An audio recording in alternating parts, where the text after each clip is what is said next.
Essa aqui está de 11 anos que o Boneiro está organizado, so arte de palavra Boneiro. Essa que nós está sempre para que jovem que participar como embaixador na de Boneiro, na arte de palavra ABC que está tomando lugar, tornando de novo na Corsou. Essa aqui é parte de nosso afã, essa aqui é parte de nossa luta para que estimular nosso desenvolvimento da comunidade de Boneiro, em caso que em especial de jovens. Jovens de diferentes escolas na Boneiro por participar na arte de palavra de diferentes categorias. Com essa aqui é a possibilidade de participar de conto ou poesia existente, mas também nós queremos estimular os jovens para produzir material que conta original ou poesia original que o jovem pode trazer delante, o qual seu sentimento, o qual seu pensamento assim de uma forma que por competir também tem competência aqui com ele. Com essa aqui seguro nós queremos dar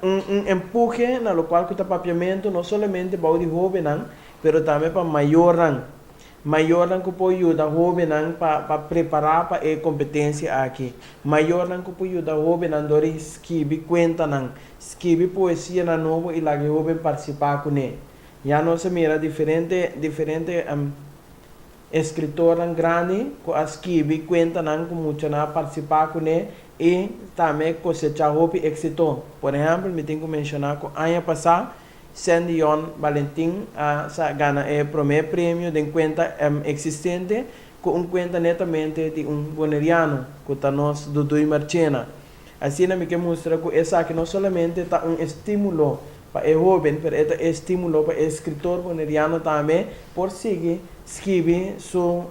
material, por seguir escrever sua inspiração e mira como os jovens carga essa aqui vai com ele adiante. Justamente essa aqui nós queremos promover como Departamento de Cultura, trazer essa energia, trazer junto a geração mais grande com a geração nova, a geração de relevo, para assim por passar a batuta over, que nós podemos segurar, que para amanhã nós temos que seguir estima papiamento, seguir papiamento, seguir promover papiamento, para assim nosso papiamento porque na vida e seguir desenvolver como idioma para nós por seguir desfrutar de gente.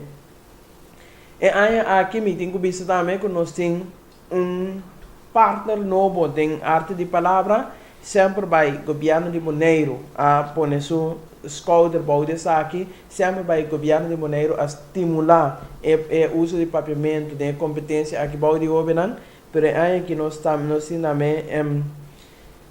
casa editorial que também está parte de arte de palavra, começando aqui com